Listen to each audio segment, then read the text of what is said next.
Bueno, buenas tardes. Les doy la bienvenida en nombre de la Subcomisión Científica de la Sociedad Argentina de Nutrición a este sexto Ateneo Clínico. En esta ocasión vamos a ver un trabajo transdisciplinar sobre hígado graso. Voy a presentar al coordinador de la reunión. Él es el doctor Dong Jun Woo. Él es médico especialista universitario en nutrición, doctor en ciencias de la salud, especialista en docencia universitaria para profesionales de la salud. Se desempeña como jefe de la sección nutrición del Servicio de Clínica Médica del Hospital Italiano de Buenos Aires e integra la unidad de obesidad y también la de hígado graso del mismo hospital. Dani, todo a cargo tuyo. Bueno, muchas gracias, Silvio. Antes de comenzar, en nombre de la unidad de hígado graso del Hospital Italiano de Buenos Aires, le damos las gracias a la Sociedad Argentina de Nutrición por la invitación y le quiero comentar un poco, gracias a la iniciativa de la doctora Álvarez y doctor Narváez, pudimos armar este equipo en el hospital conformado por varias especialidades, unido con un objetivo en común, ¿no? De brindar una atención de primera calidad con un modelo transdisciplinar centrado más que nada en el paciente. Acá en la diapositiva vemos, le quiero presentar un poquito del equipo, comenzando desde la parte superior izquierdo, el doctor Adrián Narváez, que es el médico especialista en hepatología, la doctora Adriana Álvarez, médica especialista en endocrinología, el doctor Walter Manzón, que es médico especialista en cardiología, la licenciada Carolina Gareis y Valeria Baldomero, del Servicio de Alimentación de nuestro hospital, la doctora Victoria Fernández, médica especialista en hepatología pediátrica, y las doctoras Romina Terminello y la doctora Carolina Rivas, ambas médica especialista en nutrición, y el que les habla, Daniel Wu, también soy médico especialista en nutrición.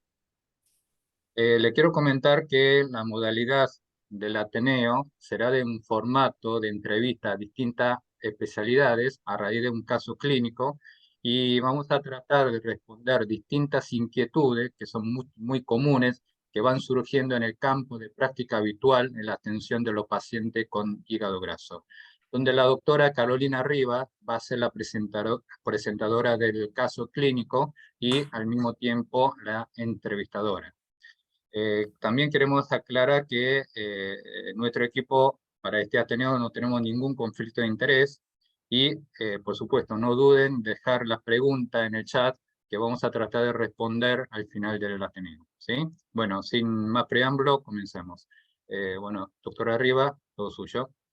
Muchas gracias, Daniel. Gracias a la sociedad, a Silvio también. Vamos entonces a dar inicio a la presentación de este caso clínico.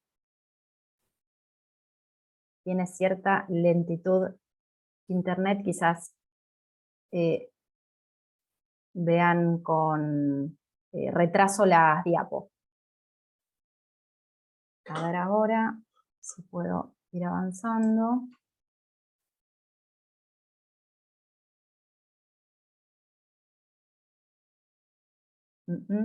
A ver, desde acá. Bien. Ahí estamos. Entonces, nuestro caso clínico es una paciente mujer de 53 años, madre de un hijo de 15 años.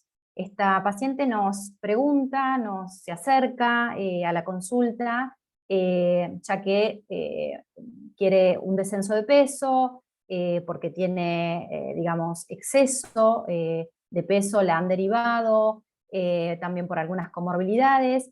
Entonces nos cuenta que sus antecedentes patológicos son hipertensión arterial, una diabetes tipo 2 de 8 años de evolución, obesidad y dislipemia. Tiene un índice de masa corporal de 36,9, lo que da una obesidad grado 2, y tiene como antecedentes familiares ambos padres con diabetes tipo 2. La medicación habitual es losartán 50 miligramos día y metformina 1 gramo 2 comprimidos al día. Como hábitos, podemos contarles que es una paciente sedentaria, es ama de casa, entonces la actividad es la que realiza en su hogar. Como hábitos alimentarios, de acuerdo a la anamnesis, se evidencian ingestas desordenadas, donde la única comida que respeta es la cena, ¿no? El encuentro familiar. Hay picoteos durante el día, también hay alto consumo de azúcares simples a través de gaseosas y de golosinas, presencia de grasas saturadas y bebe una copa de vino por día. Con respecto a los hábitos de sueño, no se acuesta antes de las 12 y duerme en promedio 6 horas. En cuanto a estudios complementarios, el laboratorio, voy a leer los datos positivos, tenemos transaminasas aumentadas en un promedio de 2 veces, una gamma GT de 96 también aumentada, un HDL bajo de 20, triglicéridos de 360, una glucemia y una hemoglobina glicosilada de 118 y 6, respectivamente, que nos habla de una glucemia alterada, la ferritina de 600 y el colesterol total de 181. Y en cuanto a otros estudios complementarios, tenemos una ecografía abdominal con hígado de bordes lisos, con estatosis grado 1, no se observan imágenes focales y el vaso es de tamaño normal. La bioimpedancia, que nos habla de la composición corporal, nos dice que tiene un porcentaje de masa grasa elevada para la edad y una masa de músculo esquelético normal, pero en el límite inferior. La fuerza muscular, que medimos con un dinamómetro, está disminuida. Entonces, planteado este caso, empezamos a preguntarnos, según las especialidades, vamos a hablar en este caso con el cardiólogo del equipo, con Walter Mazzón, desde el punto de vista del cardiovascular, ¿no es cierto? ¿Qué riesgo tiene esta paciente? Y cuáles deberían ser nuestros objetivos lipídicos a la hora de manejarla. Bueno, excelente, Caro, las preguntas. No hay duda que este paciente, más allá de que tiene esteatosis, por supuesto, es un paciente con diabetes, ¿verdad? Y todos sabemos que ya el hecho de tener una diabetes implica que el paciente tiene mayor riesgo cardiovascular. Digamos, si queremos resumirlo, de cada 10 pacientes con diabetes que van a pasar por nuestro consultorio, probablemente 4 tengan ya enfermedad cardiovascular clínica, y de los 6 restantes, al menos 1 va a tener muy alto riesgo cardiovascular. O sea, la mitad de los pacientes van a estar en el estrato más alto de riesgo posible, es decir, muy alto riesgo cardiovascular. Hay diferentes formas que tenemos para estratificar el riesgo, digamos, no todos los pacientes con diabetes o con diabetes más esteatosis hepática tienen el mismo riesgo. Muchos de esos scores no se han diseñado a partir de cohortes específicamente hechas con pacientes con diabetes, pero hay algunos que sí. Por ejemplo, ustedes conocen el UKPDS, o recientemente, hace un mes, se publicó un score nuevo, el score europeo, para calcular el riesgo en los pacientes con diabetes en prevención primaria, pero como ustedes también saben, ninguno de ellos se puede aplicar directamente en nuestro país porque no ha sido validado por estas regiones. Así que yo diría que de una forma muy práctica uno se puede fijar 2 cosas en el paciente con diabetes, es decir, el resto de los factores de riesgo asociados y la presencia o no de daño de órgano blanco. Cuando tenés alguna de estas 2 escenarios clínicos, más factores de riesgo, tu paciente claramente es obeso, tiene además dislipemia y es hipertenso, me parece que no hay duda que ese paciente ya al menos tiene alto riesgo. Y lo mismo si tenés daño de órgano blanco. Yo creo que la esteatosis hepática, digamos, constituye, si bien no está en la mayoría de las guías así colocado, es un órgano diana que nos está hablando de que el riesgo metabólico de ese paciente no hay duda que está elevado. La mayoría de los pacientes, la mayoría que van a ver, van a estar en el alto o muy alto riesgo cardiovascular. Esa es la realidad y esa es la verdad. Con respecto a los objetivos que vos me planteabas, bueno, hay un degradé de objetivos lipídicos según el riesgo, claramente. Cuanto más riesgo tiene el paciente, bueno, más bajo va a ser ese objetivo, y quizás el objetivo que nosotros miramos primero es el colesterol LDL. Así, por ejemplo, para un paciente de muy alto riesgo, como podría ser un paciente que ya tuvo un problema coronario, un paciente vascular periférico, un paciente con un antecedente de stroke, tenemos que llevarlo a menos de 55 de LDL. Este paciente que por ahí está en prevención primaria, pero que tiene otros factores de riesgo y que tiene una esteatosis hepática y como dijimos tiene más riesgo cardiovascular, yo creo que debería tener un LDL menos de 70. Pero es interesante porque, y te robo un minuto más para aclarar este tema porque me parece importante discutirlo con el paciente. Este paciente tenía 89 de LDL.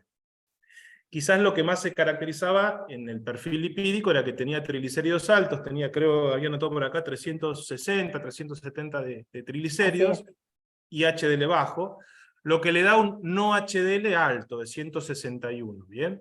Que es el patrón bastante más común que se ve en el paciente con diabetes, con síndrome metabólico, con esteatosis hepática. Sin embargo, el LDL es un LDL que, entre comillas, el paciente puede decir que es bajo. Y ahí hago dos salvedades. Primero, ojo cuando los triglicéridos están elevados, porque el LDL que habitualmente informa el laboratorio es a través de un cálculo indirecto de una fórmula que claramente distorsiona el verdadero valor. Ese valor seguramente no es 89, es más de 89. Pero si fuera 89 real, también está elevado para este paciente, por el riesgo cardiovascular que tiene ese paciente. Así que me parece que este paciente, Caro, tiene que tener menos de 70 de LDL y te robo 30 segundos más. Una vez que identificamos el objetivo de LDL, tenemos que identificar el de no HDL, que es muy importante en este tipo de pacientes con diabetes, esteatosis y síndrome metabólico, que siempre son 30 puntos más del valor de LDL elegido. O sea, en este caso tendríamos que llevar a nuestro paciente a menos de 70 de LDL y a menos de 100 de colesterol no HDL. Esos deberían ser los objetivos lipídicos para este paciente que acabas de presentar. Muy bien, Walter, clarísimo. Hasta ahí vamos bien. Ahora, ¿cómo planteamos el tratamiento?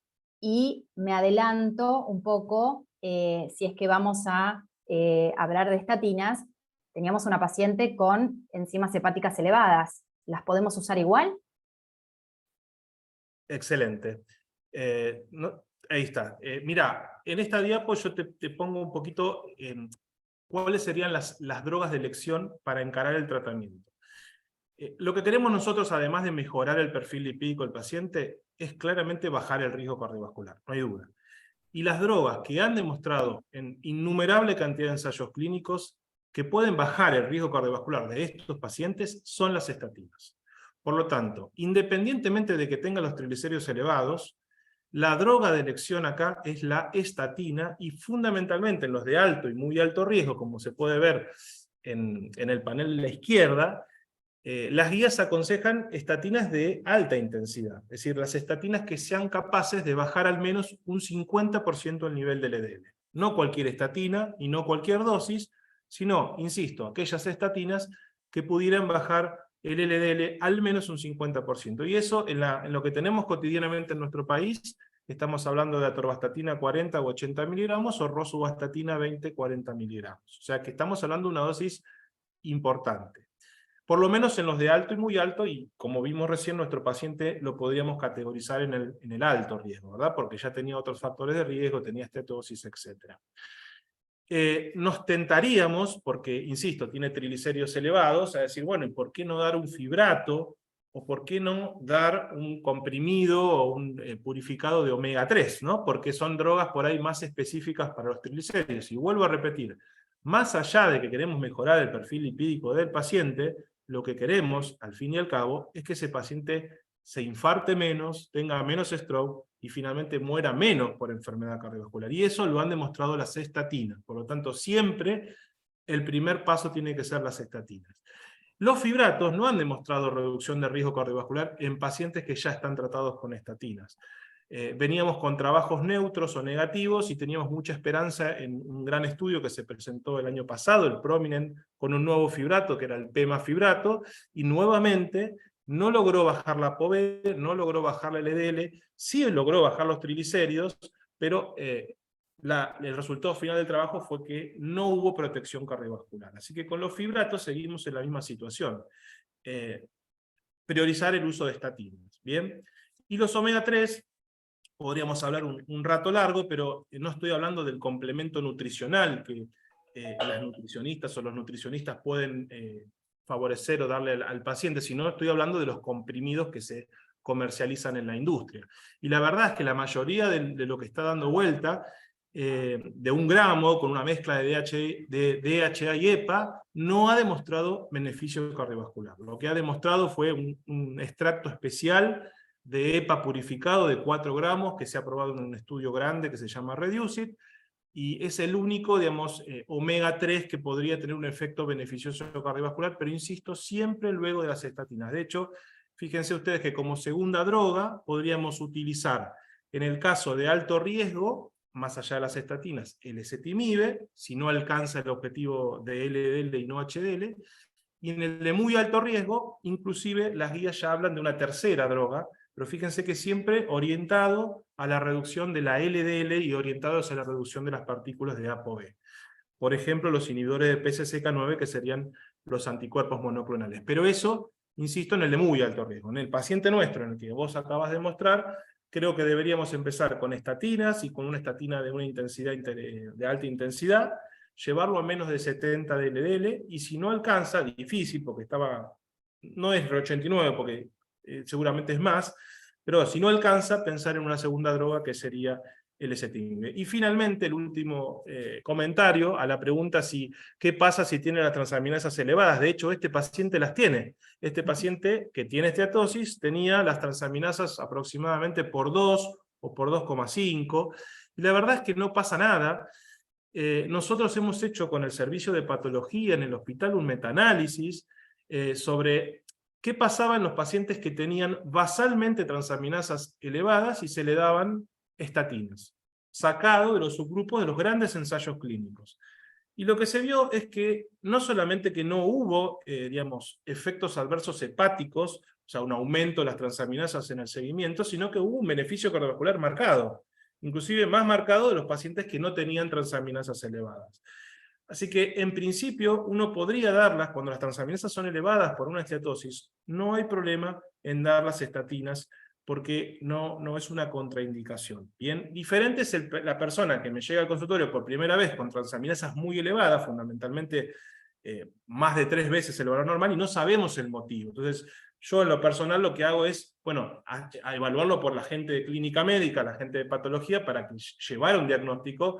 Bueno, si llega a ser por estatosis hepática, ya volvemos a lo mismo, no habría problema. De hecho, hay estudios fisiopatológicos que las estatinas han demostrado beneficios en estadios más avanzados, inclusive en cirrosis o hasta en estadios avanzados de hepatocarcinoma. Así que mi conclusión, y con esto finalizo, este paciente debería recibir estatinas digamos, de una intensidad importante, llevarlo a menos de 70 LDL, a menos de 100 de no HDL, y si no alcanza, pensar en darle ezetimibe, a pesar de que tiene las transaminasas elevadas.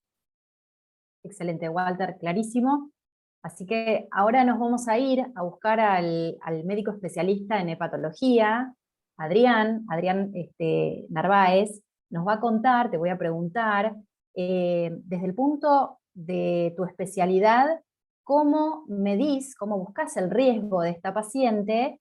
Y ya que generalmente nos llega mucho a los especialistas o al médico de atención primaria, ¿cuándo sabemos que tenemos que derivarte a la paciente? ¿Cuál sería esos ítems que tenemos que tener en cuenta?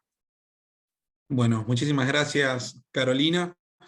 Bueno, creo que cuando me preguntan a mí cuál es el riesgo hepático de un paciente, puntualmente en este caso, siempre trato de ir un poco más atrás, y creo que no es casualidad que empezó hablando Walter, porque lo que siempre decimos nosotros es, cuando evaluamos el riesgo de un paciente con hígado graso y pensamos, bueno, ¿cuáles son las causas de muerte? ¿Por qué se me muere un paciente con hígado graso? Bueno, la primera causa justamente es la cardiovascular. La segunda son las neoplasias, que no necesariamente son el hepatocarcinoma, que es la más conocida de las neoplasias hepáticas, sino que cualquier neoplasia de principalmente origen digestivo. Y tercero viene recién el riesgo hepático, es la tercera causa de muerte en los pacientes con hígado graso. Ahora, puntualmente en mi especialidad siempre nos planteamos decir cuál es la verdadera causa de mortalidad de nuestros pacientes, o el verdadero riesgo, y el verdadero riesgo o el peor factor pronóstico es la fibrosis hepática. Entonces, es el primer concepto que quiero que quede claro. El principal factor de peor pronóstico es la fibrosis hepática. Y esta diapo está puesta a propósito porque generalmente vemos en la mayoría de nuestros pacientes que vienen con un informe derivado que dice, derivo paciente con esteatosis grado 3 o esteatosis severa, y pareciera que esa esteatosis es muy grave, o vienen con pacientes que dicen esteatosis grado 1 o esteatosis leve, y pareciera que estamos ante una entidad más benigna. Y ese es el primer mito que hay que tratar de derribar, que es la ecografía como tal no determina la gravedad de los pacientes, ¿sí? Es verdad que si me encuentro una ecografía que tiene signos de patopatía crónica, por ejemplo, hígado de bordes lobulados, hígado con hipertrofia al caudado, ni hablar si encuentro ascitis, signo de hipertensión portal, sin duda detectamos un caso de mayor gravedad. Pero la ecografía común que tenemos nosotros, que es habitualmente el paciente que está estudiándose por otra cosa, por ejemplo por una dispepsia, y le hicieron una ecografía y encontraron grasa, no determina la gravedad. Y esto tiene que ver con que, si yo tengo, le digo si veo el hígado más ecogénico, le digo un paciente tiene mayor gravedad, y si tiene menos ecogénico, tendrá menor gravedad. Y es erróneo porque es subjetiva la visión del ecografista en esto. Entonces no debería ser. Ahora, ¿qué nos debería marcar la gravedad? Como decíamos, la fibrosis. Sabemos que no podemos estar biopsiando a todos los pacientes, por lo cual decidimos buscar evaluar la fibrosis de forma no invasiva. Y acá aparecen estos scores, fíjense, del lado derecho de ustedes van a ver un score que se llama FIB4, hay varios otros scores, como el NAFLD score, BARD score, les diría que el FIB4 que está acá es el más validado de todos, y este score nos permite, fíjense, con 4 datos, como la edad, las transaminasas y las plaquetas, predecir el riesgo de fibrosis significativa de nuestro paciente. Fibrosis significativa significa más de F2. Entonces, calculamos rápidamente, esto en cualquier calculador de Google o en cualquier aplicación lo van a encontrar, y nos va a dar, como por ejemplo en este paciente que dio 2.8. ¿Para qué sirve este score? Para determinar el riesgo de fibrosis. Fíjense en lo que está abajo, en el gráfico de abajo, donde dice que un score de FIB4 menor a 1.3 es un paciente de muy bajo riesgo de fibrosis significativa. O sea, la utilidad de esto principalmente es el valor predictivo negativo, que es mayor al 90%. Es decir, un FIB4 menos de 1.3 probablemente no tenga fibrosis, más de 1.3 probablemente hay una posibilidad de que este paciente tenga fibrosis significativa. Después la que sigue, Caro, es algo que siempre nos preguntan, ¿qué pasa con el consumo de alcohol? La respuesta a esto siempre es, no hay consumo, hoy no podemos decir que hay un consumo seguro de alcohol, por lo cual siempre deberíamos desaconsejarlo. Sin duda un consumo significativo, como ven acá, más de 20 gramos en la mujer, más de 30 gramos en el hombre, predispone claramente a la presencia de grasa en el hígado, y es un cofactor muy importante que como concepto tenemos que indagar en todos nuestros pacientes, porque si a la grasa en el hígado que ya tengo, probablemente, como en este paciente metabólico, le sumo el alcohol, la probabilidad de progresión a fibrosis o a cirrosis es muy alta. Por eso vemos en esta diapo que ha cambiado la nomenclatura. Esto se presentó ahora en el Congreso Europeo en junio, está traducido por la Asociación Latinoamericana, donde vemos una nueva nomenclatura. Y esto es muy importante porque ahora van a empezar a escuchar desde este año esta nueva nomenclatura de hígado graso, que antes decíamos NAFLD, después decíamos MAFLD, bueno, hoy principalmente hablamos de MASLD. ¿Qué quiere decir esto? Que los pacientes que tienen esteatosis hepática, si yo le sumo un factor metabólico, como puede ser la obesidad, el sobrepeso, la hipertensión, la dislipemia, ¿sí?, voy a hablar que estos pacientes tienen una esteatosis hepática metabólica, o se llama MASLD. Ahora, antes decía que el diagnóstico era excluyente, es decir, si el paciente tomaba alcohol dejaba de ser de alguna forma un hígado graso metabólico, y hoy no. Esta nueva clasificación de alguna forma lo que nos marca, como ven en el cuadro al costado, es que puedo tener hígado graso metabólico más alcohol. Y lo otro es que se cambió la palabra graso por... Se pensó que es una palabra que es estigmatizante para el paciente, por lo cual ha sido reemplazada por esteatosis. Y esta diapo, que posterior, que sigue acá, es un poco para mostrarles el algoritmo. Yo no sé, Caro, si ahí me podés ayudar, pero cuando dice atención primaria, cuando vemos atención primaria, vemos que al paciente se le hace un score, como es el FIB4, ¿sí?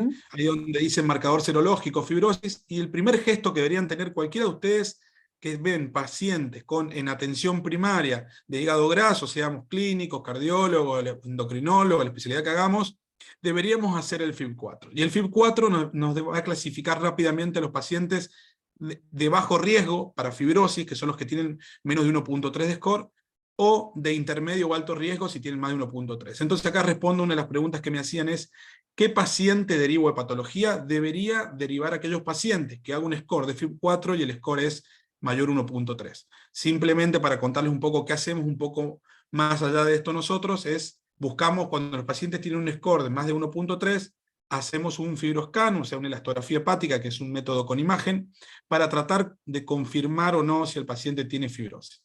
Si el fibroscan me da menos de 8 kilopascales, digo paciente bajo riesgo de fibrosis. Si tiene más de 8 kilopascales el fibroscan, digo paciente de alto riesgo de fibrosis. Pero bueno, el concepto es ese, deberían realizar el FIB4 a todos sus pacientes.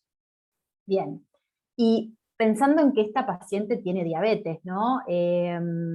¿Cómo se relacionan estas dos comorbilidades? ¿Cómo hago, qué prevalencia tiene la esteatosis en un paciente con diabetes tipo 2?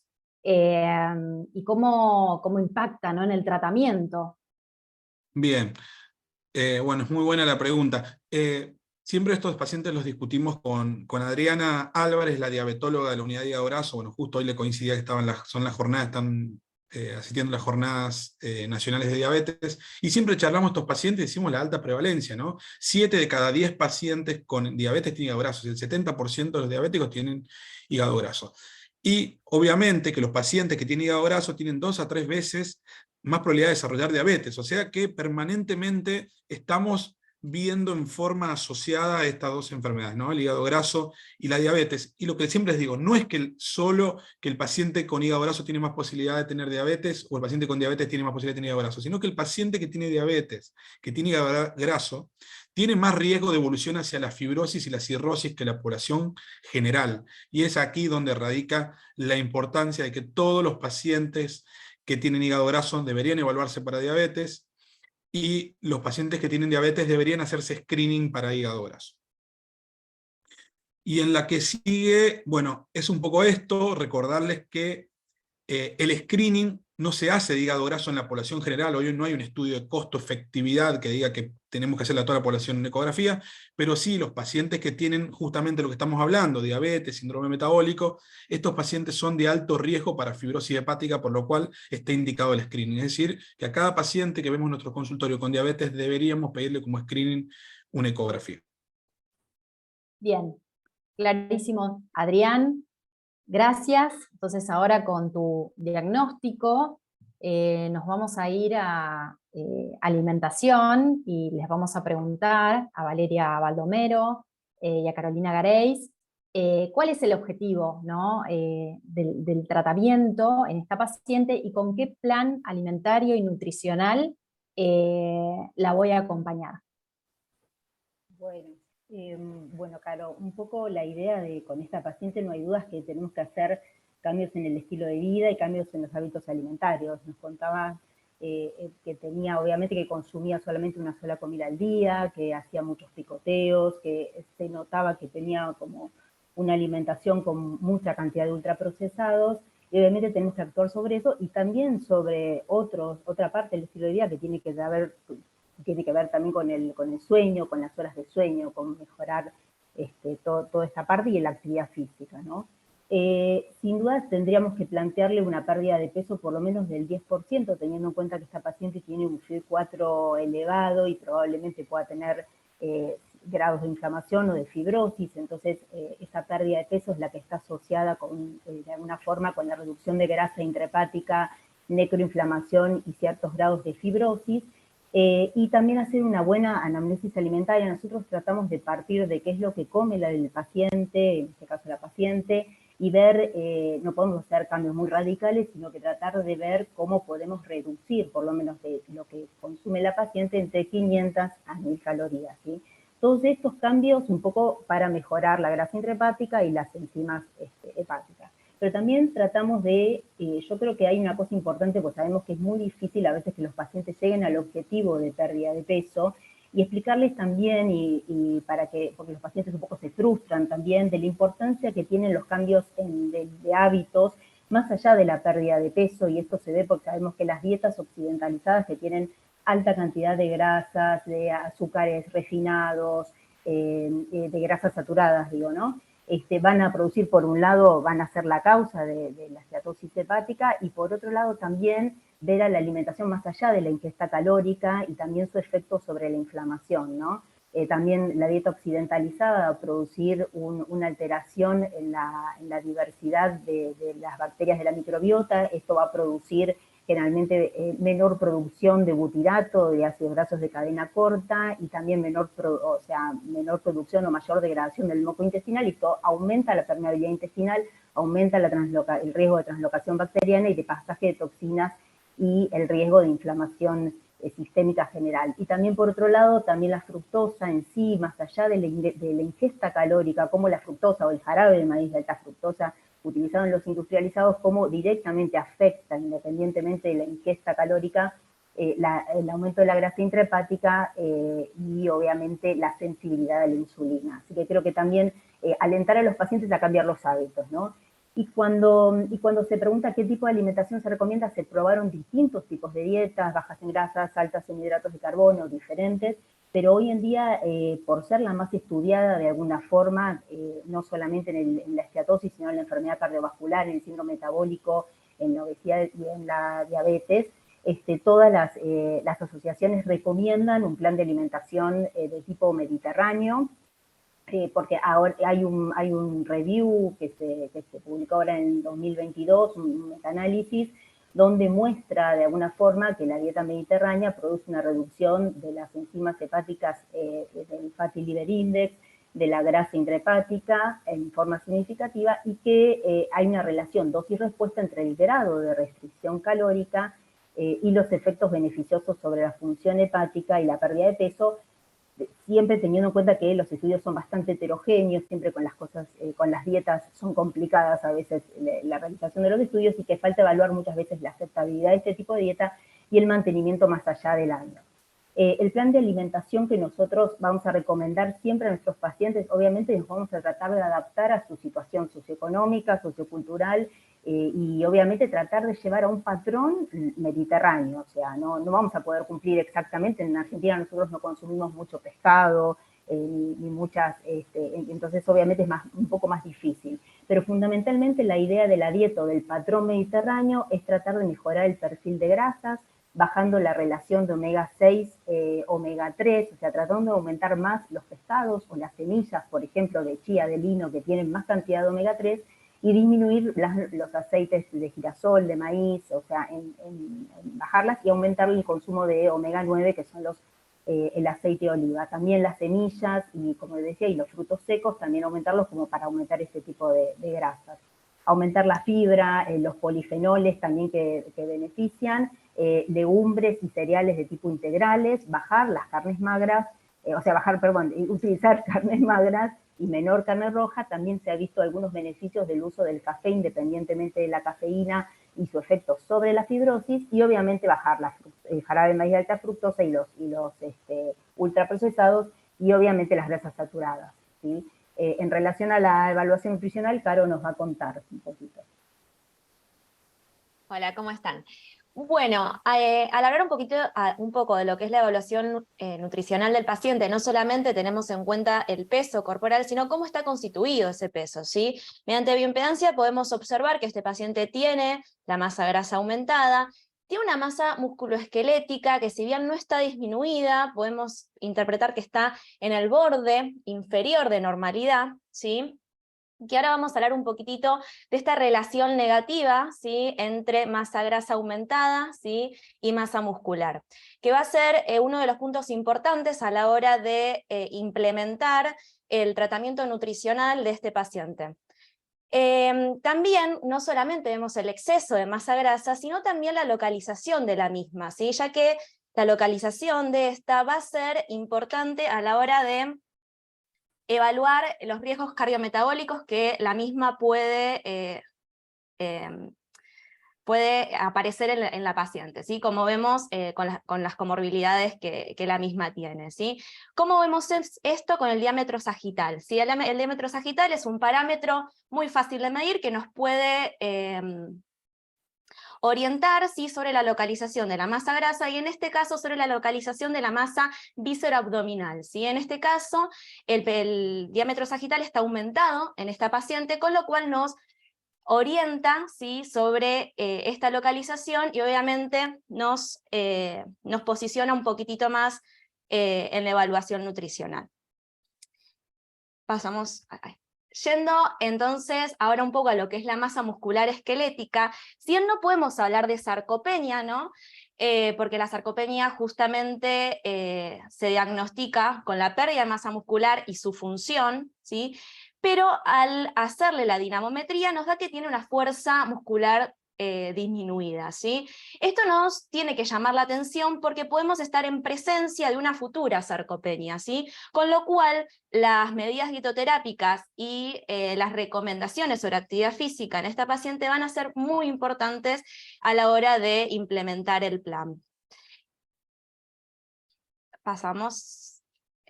Entonces, no solamente tenemos que decirle al paciente de realizarle los 60 minutos de actividad física, como recomienda la OMS, ¿sí?, para el descenso de peso, sino tratar de incentivar al paciente, de promover la actividad física en los diferentes dominios, como puede ser en el trabajo, el tiempo libre, en el hogar, en el transporte, ¿sí? Con fracciones de 10 minutos al día, capaz podemos llegar a esta recomendación de 60 minutos de actividad física, y no solamente de actividad física aeróbica, sino también de actividad física que promueva la fuerza muscular y prevenir, ¿sí?, el desarrollo de esta sarcopenia que ya está empezando a aparecer. Bueno, muchísimas gracias, Valeria, Carolina, muy claro. Entre las dos abordamos tanto el plan alimentario como las indicaciones de actividad física, entre otras cosas. Y ahora vamos con Romina Terminielo, que es médica especialista en nutrición, y te quiero preguntar a vos, Romina, ¿cómo haces vos el riesgo, ¿no? ¿Cómo clasificás vos el riesgo de esta paciente? Y más allá que la paciente venga haciendo algunos cambios, ¿no?, de estilo de vida, que son muy importantes, pero quizás no son suficientes, ¿qué opciones terapéuticas, farmacológicas o quirúrgicas tenés para ofrecerle? Hola, Caro, ¿cómo estás? Bueno, muchas gracias. Bueno, el tema es cuando nuestro paciente ingresa a consultorio. Nosotros ya tenemos un paciente que por suerte ya ha sido evaluado por todas las especialidades para que evalúan la parte de riesgo cardiovascular. Tenemos un paciente con comorbilidades importantes. Tenemos que evaluar más allá del índice de masa corporal su porcentaje de grasa, que es elevado, notablemente elevado, más del 50%. Estamos hablando de un paciente con una obesidad grado 2. Y que si bien sabemos que la reducción del peso es la primera, es la base del tratamiento, la reducción del peso y la actividad física, el cambio de estilo de vida va a ser siempre la base del tratamiento, a veces eso no se logra, no se alcanzan los objetivos. Entonces tenemos que poner a disposición del paciente las herramientas que nosotros contamos en nuestra especialidad. En este caso son los tratamientos farmacológicos, los fármacos que podemos tener que podrían ayudar a evitar la progresión de la enfermedad, y a la vez si podríamos revertir algún grado del cuadro que esté presentando. Y obviamente también el tratamiento quirúrgico. En el caso de este paciente es una paciente que sí o sí tenemos que trabajar mucho en el cambio de estilo de vida, tenemos que hacer mucho hincapié en el riesgo cardiovascular, en la reducción de peso, pero tiene indicado tanto tratamiento farmacológico y también la evaluación de una posibilidad quirúrgica si los resultados no son los que esperamos o los que necesitamos para que este paciente pueda mejorar o revertir su enfermedad. A ver si tenemos alguna otra. Sí, para ver un poquito el tratamiento farmacológico que contamos.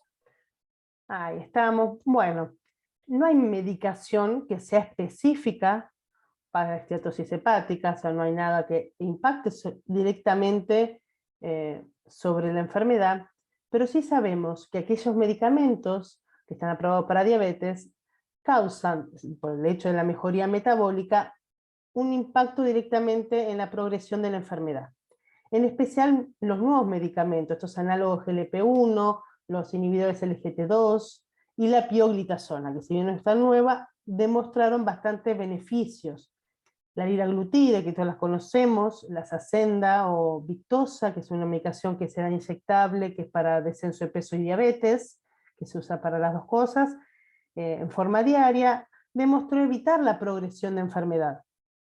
Después tenemos la semaglutide, que es una medicación que también se da en forma inyectable subcutánea, y se demostró que a altas dosis, esta medicación dada en forma semanal a altas dosis, no solo mejoró evitando la progresión de enfermedad, sino tenido grados de resolución de la patología, mejorando muchísimo la histología hepática.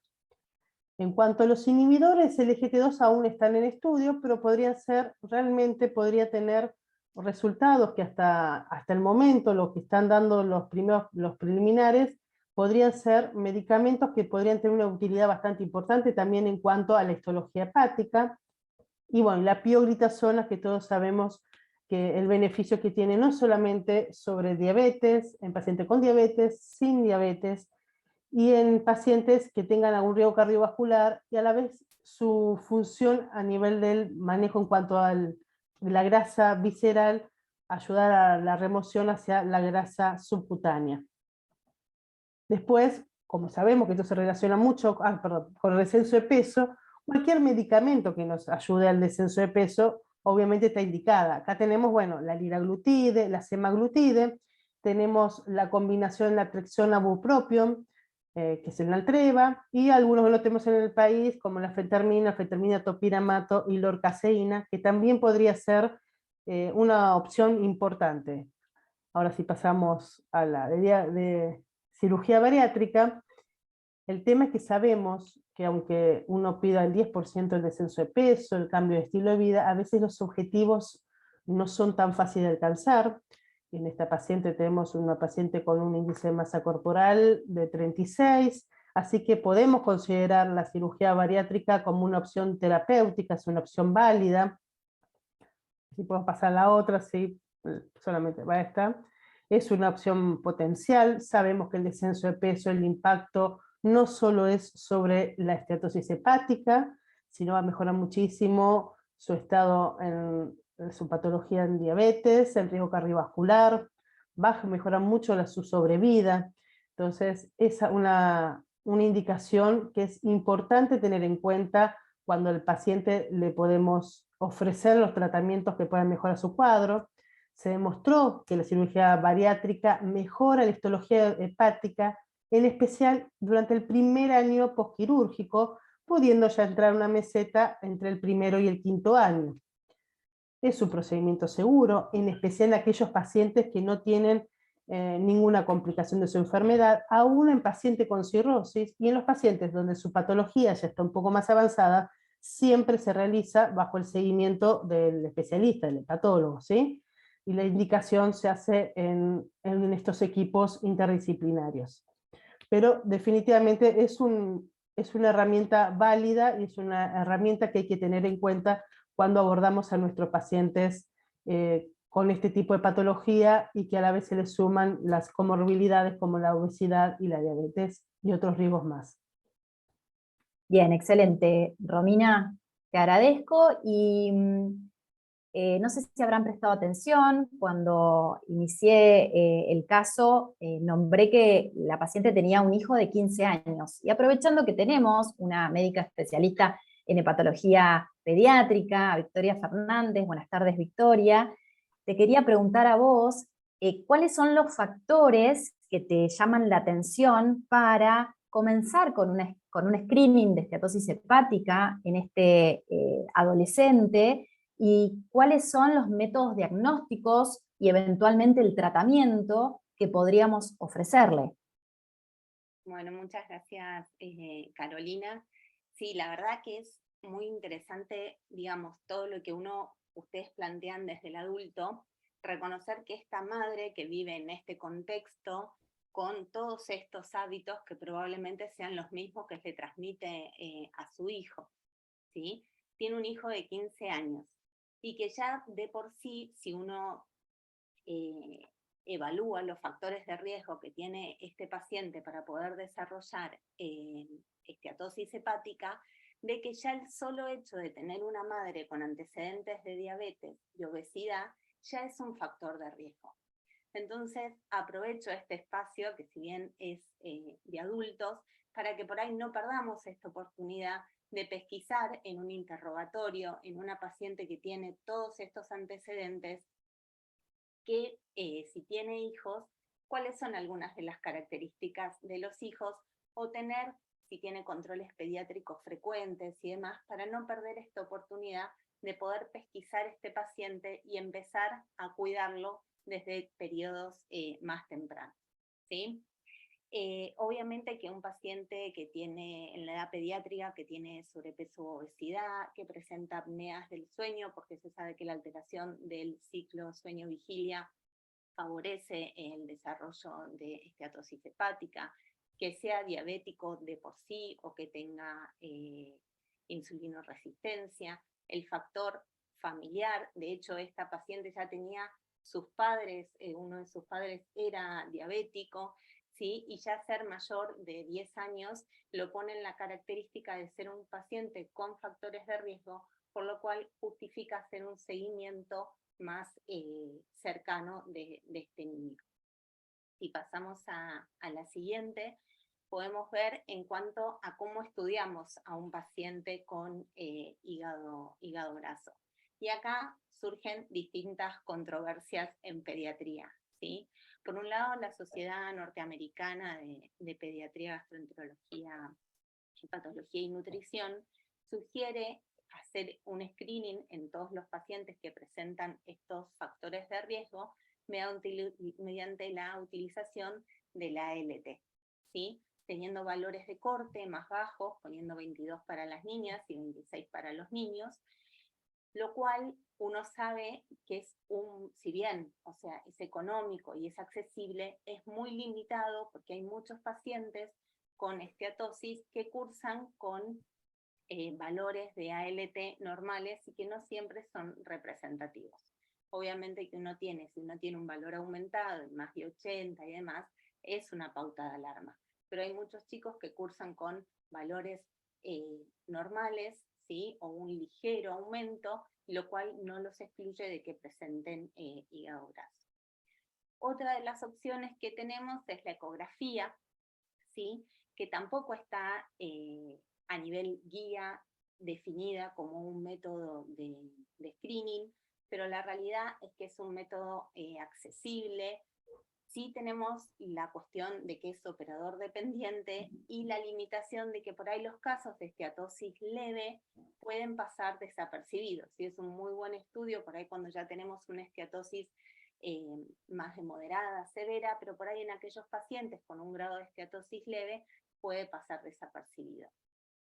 Aparte de estas dos que son las herramientas, volvemos, ahí está, que son las herramientas que utilizamos de primera línea, después contamos, como bien explicó Adrián, con la elastografía con CAP, que nos va a permitir de forma no invasiva por ahí poder clasificar tanto la esteatosis como la fibrosis. Estas son dos herramientas mucho más específicas y no son, digamos, de screening, ¿sí? Pero bueno, nosotros en el hospital contamos con la elastografía con CAP y en algunos pacientes en los que tenemos la posibilidad se los pedimos, ¿sí? Pero bueno, obviamente que nosotros en pediatría siempre venimos mucho después de la experiencia que tienen en los adultos y todavía nos faltan más estudios como para poder evaluarlo, digamos, o indicarlo de primera línea o como en seguimiento para el hígado graso. Ahora sí pasamos a la siguiente. Por lo tanto, en pediatría en sí, la biopsia hepática sigue siendo el gold standard, más allá de que tiene muchas desventajas, porque bueno, obviamente que es un procedimiento que es costoso, que en pediatría requiere anestesia, que no está exento de complicaciones, más allá de que sea un estudio que uno solicita en forma rutinaria, no está exento de complicaciones. Y segundo es el error de muestreo. Sabemos que el hígado graso tiene una disposición parcheada y uno puede biopsiar y tener un resultado de una interpretación dificultosa si uno justo biopsia una zona sana del hígado o al contrario, ¿sí?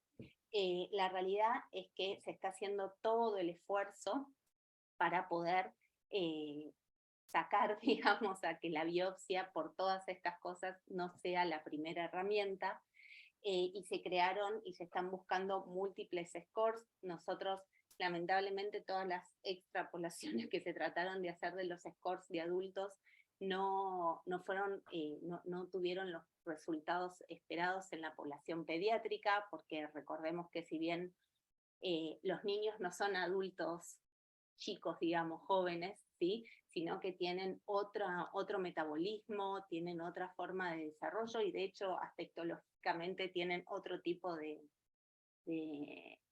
esteatosis, ¿sí? Pero bueno, la biopsia en determinadas ocasiones es una de las herramientas que uno debe realizar, más que nada en la edad pediátrica, porque obviamente que la esteatosis es uno de los diagnósticos de exclusión, y si uno tiene hígado graso en un niño, tiene que descartar otras patologías que puedan producir grasa hepática, por lo cual muchas veces la biopsia nos puede orientar en cuanto a el diagnóstico. Ahora, si un paciente tiene muchas alteraciones desde la parte de obesidad, diabetes o demás, bueno, obviamente uno ya está más orientado, pero bueno, la biopsia por ahora sigue siendo el gold standard para el diagnóstico en la edad pediátrica. Más allá de que uno trata de no realizarlo en forma rutinaria, ni mucho menos, ¿sí?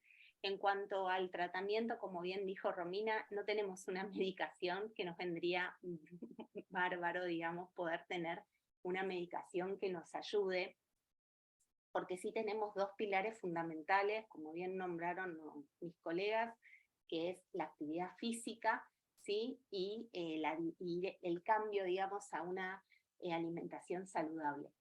Si uno evalúa, seguramente este niño que viene de esta familia debe tener la misma condición alimentaria que la madre, ¿sí?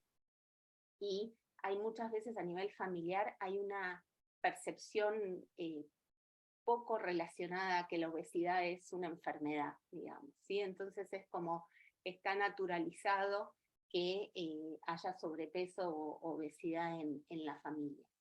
En la realidad, que también en una época de pantallas es muy importante que logremos que este paciente pueda hacer actividad física, pueda concurrir en forma regular a hacer deporte, lo mismo con el cambio de alimentación que se le plantea, que es como dijo Romina, creo que fue disminuir más que nada el aporte de fructosa, ¿sí?, por todos los mecanismos que se producen a nivel de la permeabilidad intestinal, pero bueno, que realmente esto es fundamental para poder lograr que este paciente, que es pediátrico, pueda tener una evolución favorable.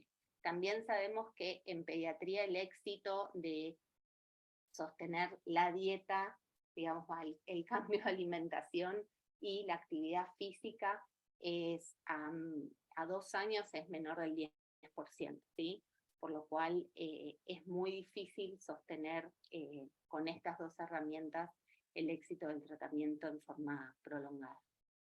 Y por último, era este slide, que es que, bueno, nosotros tenemos un niño que tenemos la progresión que podemos dejar a lo largo del tiempo, ¿sí?, que lo podemos ver en la parte superior, digamos, de la línea de tiempo, y tener esta llave, esta posibilidad, esta pesquisa de no perderla, de poder derivarlo al pediatra, a la atención primaria o demás, para que probablemente si a este niño se cambian sus hábitos, al día de mañana podamos tener seguramente un adulto más sano. Así que Ojalá. no perder la oportunidad. Ojalá, Victoria. Bueno, muchísimas gracias. Gracias, Y Romina. con esto damos por terminada la presentación de este caso. Hemos evaluado por distintas disciplinas a esta paciente, le hemos ofrecido distintas opciones terapéuticas, incluyendo también a su hijo, Así que voy a dejar de compartir para escuchar sus preguntas. Bueno, gracias a los disertantes, fueron muy claros. Veo que acá hay algunas preguntas de la audiencia. Antes de ir a la pregunta a la audiencia, a mí me gustaría preguntar más que nada a Walter, hoy por hoy, si el hígado graso con fibrosis, ya con daño fibrótico, ¿tenemos que considerar como un daño de órgano blanco en el cálculo de riesgo cardiovascular? Excelente pregunta, Daniel. La verdad que yo creo que sí. Cuando uno ve las guías, habitualmente, viste que ponen como daño de órgano blanco los clásicos, la microalbuminuria o el toque renal, la parte de la retina, digamos, lo que todos ustedes conocen, y medio como que el hígado graso no aparece, digamos, explícitamente en las guías, pero yo creo que sí, que debería ser considerado un daño de órgano blanco. Es un paciente que tiene evidentemente un riesgo más elevado que el resto, y por lo tanto debemos actuar en consecuencia. Listo, muchas gracias. Acá hay pregunta, me parece que para Adrián, pregunta si existe alguna contraindicación en la realización de actividad física de impacto, como correr, en un paciente con hígado graso. No, la verdad que no, siempre buscamos ser ingeniosos, ¿no? Porque hay muchos pacientes que vienen asociados a la obesidad o al sobrepeso, y hay algunos asociados, los pacientes tienen algo traumatológico generalmente, y les recomendamos actividades que a veces son en el agua. Previamente es muy importante que estos pacientes tengan una buena evaluación cardiovascular previo por los factores de riesgo que tienen, pero en líneas generales no, priorizamos lo aeróbico principalmente, combinado con algo de fuerza e intensidad, pero principalmente actividad aeróbica, pero no habría una contraindicación. Bien, y también para vos, Adrián, acá pregunta, yo creo que entiendo esto, ¿no? Si en el caso que solamente si se puede hacer diagnóstico de esteatosis con laboratorio alterado, o por lo menos un señal de alarma para el hígado graso, o si no, teniendo una ecografía. A ver si entiendo la pregunta. Por ahí, ¿cuándo hacer? Me parece que es así, ¿no? ¿Cuándo hacer el screening de hígado graso si el paciente tiene laboratorio normal, ecografía normal? ¿Hay que hacer un screening a ese paciente? Y si hay que hacerlo, ¿a qué paciente hay que hacer un screening? Sí, no, el screening es hoy únicamente para pacientes de riesgo que puedan tener fibrosis avanzada. Pacientes de riesgo para fibrosis avanzada, que son los que dijimos: obesidad, diabetes, síndrome metabólico. Después, para pacientes de la población general o con otras patologías, hoy todavía no lo hay. Y es muy importante el dato de tener en cuenta que el screening es ecográfico, ¿no? Se puede utilizar otros métodos de imágenes, pero la ecografía por ahí es el más fácil y el más económico, y no guiarnos por las transaminasas. ¿Por qué? Porque yo puedo tener un paciente con transaminasas elevadas y ese paciente no tener fibrosis, o al revés, puedo tener un paciente con transaminasas normales y tener fibrosis hepática. De hecho, más o menos el 70-80% de los pacientes con hígado graso tienen un hepatograma normal, e incluso pacientes con NASH o fibrosis, casi les diría que más del 50% de los pacientes tienen hepatogramas normales. Así que no deberíamos guiarnos por el hepatograma, sí por la ecografía. Muchas gracias. Acá viene otra pregunta, más que nada para Valeria y Carolina. Con respecto a la dieta, sí o sí se maneja con dieta mediterránea para síndrome metabólico, ¿o hay alguna dieta especial para el hígado graso? Y en realidad sí, se usa la dieta para síndrome metabólico porque también un poco el hígado graso es considerada como la manifestación hepática del síndrome metabólico, ¿no? Entonces es como que forma parte, y si usamos la dieta mediterránea no hay nada específico, más que esa recomendación específica de pérdida de peso y patrón mediterráneo. Bien, muchas gracias. Acá también, última pregunta, más que nada va dirigido a Romina, ¿sí? Acá en el tratamiento de este paciente, más que nada con hígado graso, Orlistat, ¿se descarta? Porque no tenía alguien nombrado en la diapositiva. Me parece que viene por ahí la pregunta. Exacto. No, no se descartaría. Obviamente la selección de un paciente para que se le administre Orlistat tiene que estar muy bien seleccionado. Sabemos los efectos adversos que tiene el Orlistat y la limitada también, los limitados resultados que tiene. Por lo general no sería uno de los más efectivos de los tratamientos, pero la verdad que bien, o sea, si el paciente es un paciente que yo hago una buena selección, o incluso se le puede juntar con un análogo GLP-1, podría ser una opción válida. No sé si en un paciente con este grado de obesidad, tendríamos que evaluar mucho el día a día del paciente para que no caigan los efectos adversos, que realmente son muy molestos. Y no sé si no superarían mucho los beneficios en ese caso. Pero no, no está descartado. Es un medicamento que uno siempre lo tiene dando vueltas, pero la verdad que la eficacia que tiene no sería de primera línea. Muchas gracias. Bueno, me parece que es todo sobre la pregunta. Creo que llegamos muy bien con los horarios. Silvio. Sí, llegaron perfecto con los tiempos. Les agradecemos mucho la participación activa de todos y para los que no pudieron estar, en parte hoy es uno de los días de las Jornadas Nacionales de la Sociedad Argentina de Diabetes. Esto queda grabado en el canal de YouTube de la Sociedad Argentina de Nutrición, de modo tal que lo pueden ver e inclusive volver a ver los que ya estuvieron presentes. Muchas gracias y aprovecho para recordarles que del 15 al 18 de noviembre tenemos el 22º Congreso Argentino de Nutrición en la ciudad de Mar del Plata, así que los esperamos a todos. Bueno, muchas gracias a la Sociedad Argentina de Nutrición y bueno, espero que el Ateneo haya sido de ayuda, por lo menos para abarcar algunas inquietudes para la mejora del manejo de pacientes con hígado graso. Muchas gracias. Muchas gracias. Gracias. Muchas gracias. Buenas noches. Gracias a Buenas todos, noches. buenas noches.